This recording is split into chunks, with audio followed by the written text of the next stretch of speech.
আগামী নির্বাচনে আমরা শুনছি বিভিন্ন রাজনৈতিক ব্যক্তিত্বরাও বলছেন, গণমাধ্যমের বিভিন্ন খবরও আছে যে নির্বাচনে আন্তর্জাতিক একটি প্রভাব কাজ করছে।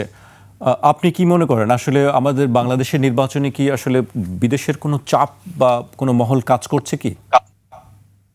না, তা তো আমাদের আমাদের দেশগুলিতে বিভিন্ন বিদেশি প্রভাব তো সবসময় তারা প্রভাবিত করতে চেষ্টা করে, এবং আমাদের দেশের রাজনৈতিক দলগুলো প্রভাবিত হয়। এটা তো আমরা বিগত দিন দেখেছি, বর্তমানেও তারা চেষ্টা করছে। কিন্তু আমি আমাদের দেশের দেশপ্রেমিক রাজনীতিবিদদেরকে বলবো যে কোনো অবস্থাতেই বিদেশি প্রভাবে প্রভাবিত হবেন না। আমরা আমাদের দেশে সিদ্ধান্ত নেব, আমরা আমাদের দেশের সবাইকে নিয়ে দেশটাকে কিভাবে ভালো করা যায় আমরা সেই ব্যবস্থা গ্রহণ করব। আমরা কেন বিদেশের কাছে, আমেরিকার কাছে, ভারতের কাছে, অমুকের কাছে, তমুকের কাছে আমরা কেন যাব? আমরা চাই বিদেশি প্রভাব মুক্ত হয়ে আমরা দেশপ্রেমিক জনগণকে নিয়ে এই রাষ্ট্রটাকে গড়ার চেষ্টা করব। আমরা বিদেশ থেকে সহযোগিতা গ্রহণ করব, কিন্তু তাদের চাপানো কোন এজেন্ডা বাস্তবায়ন কেন করবে, এই ব্যাপারে আমার দ্বিমত আছে। আমি তাদের থেকে তাদের সহযোগিতা, সহানুভূতিতা, বন্ধুত্ব সুলভ আচরণ চাই, কিন্তু তারা আমাদের উপরে হস্তক্ষেপ করবে এটা আমি চাই না। জি, আপনি বলেছেন যে ভারতের দালালি করে যারা ক্ষমতায় আসতে ও থাকতে চায় তাদের বাংলাদেশে থাকা হবে না, যারা এই ভারতে দালালি করবে তাদের ভারতে পাঠিয়ে দেওয়া হবে, এটি আপনি মন্তব্য করেছেন। এটি আসলে বাংলাদেশে এখন কারা এই ধরনের দালালি করছে, এই শব্দটি আপনি বলেছেন, কারা আসলে এখন এই ধরনের কাজ করছে বা ভারতের প্রভাবে? অনেক আগের বক্তব্য আপনি কোট করেছেন। জি, এই বক্তব্য আমার মনে হয় 18 মনে হয় বা 16 এরকম। না, এটি এই বছরেরই, এটি অক্টোবর দিকে সম্ভবত হতে পারে, মানে আগের বক্তৃতা আমাদের দেশের যারা বিগত দিনে প্রকাশ্যে দালালি করেছে, তারা তো দেখেছেন কি অবস্থা।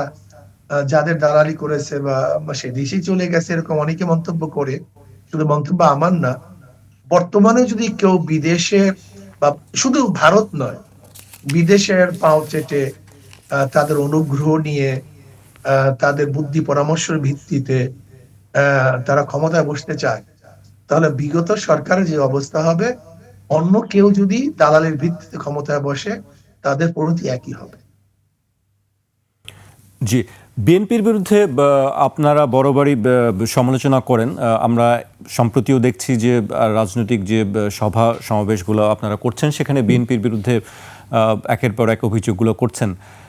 এই অভিযোগগুলো কি শুধু আসলে বিরোধিতার জন্য, নাকি আসলে এটি বাস্তব কোনো ভিত্তি আছে?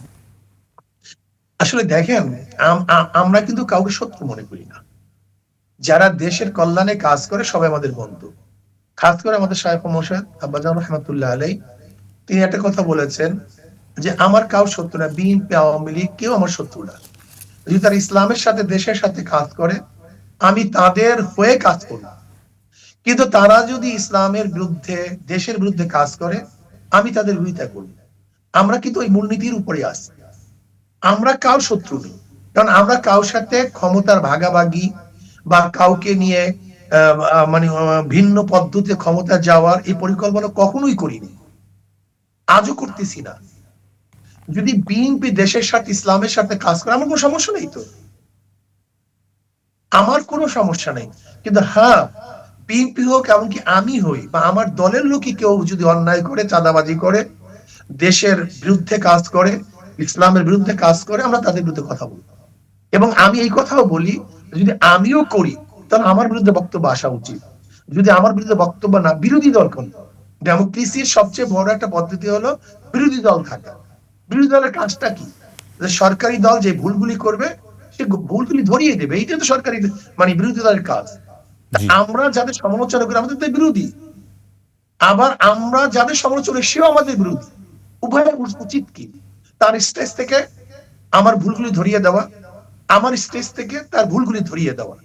যদি উভয়ের স্টেজ থেকে প্রত্যেকের ভুল ধরিয়ে দিতে পারতাম, তাহলে আমি ভুল করতাম না, যে ভুলের মধ্যেও থাকতাম, সংশোধন হতে পারতাম। কিন্তু আমাদের অবস্থাটা কি? চাটুকারিতা। আমাদের অবস্থাটা কি? ক্ষমতার জন্য মুখ বন্ধ, ভয়ের জন্য, ভীতির জন্য, জেল জুলুম অত্যাচারের জন্য আমরা হক কথা বলি না।